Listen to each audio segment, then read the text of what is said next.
बार बार आपके जो स्मृति चल रही, राधा राधा।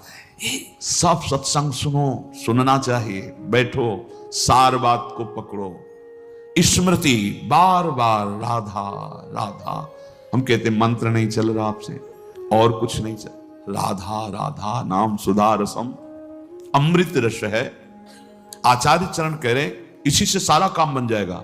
राधा नामैव कार्यम हेनुदिन मिलितम। कह रहे यदि तुम्हें राधा नाम जपने को मिल जाए। अब जैसे कोई कह देता है कि किस ग्रंथ में लिखा है, अरे कितने ग्रंथ पढ़े हो तुम, कितने ग्रंथ पढ़े हो? 2-4 पढ़ लिए होगे तो कह दिए ग्रंथ। अगर एक ट्रक लाया जाए और उस पे ग्रंथ सब रखे जाएं तो ट्रक भर जाएगा, ग्रंथ की कमी थोड़ी होगी। एक एक पंथ के कितने कितने ग्रंथ हैं।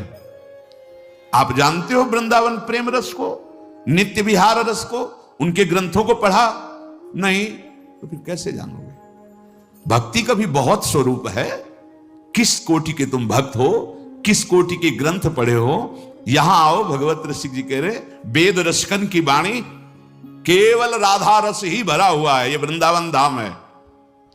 कौन इस धाम की महिमा को, महापुरुष जो है, साधारण जीव की तो बात जाने, कौन नमन नहीं करता, कौन नहीं जानता?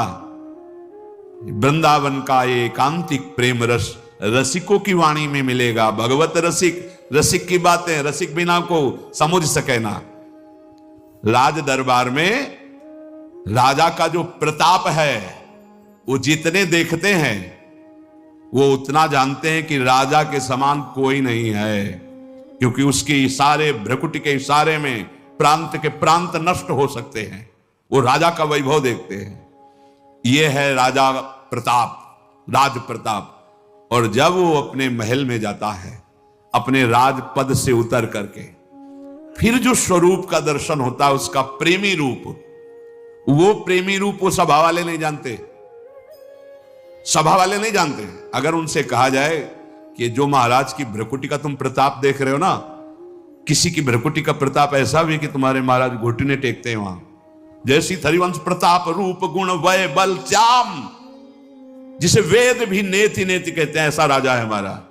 वृंदावन के राजा हैं, लेकिन वृंदावन नाथ पट्ट महिषी, निर्तन भ्रकुटी बदन अंबुज मृदु सरस हास मधु बोलन अति आसक्त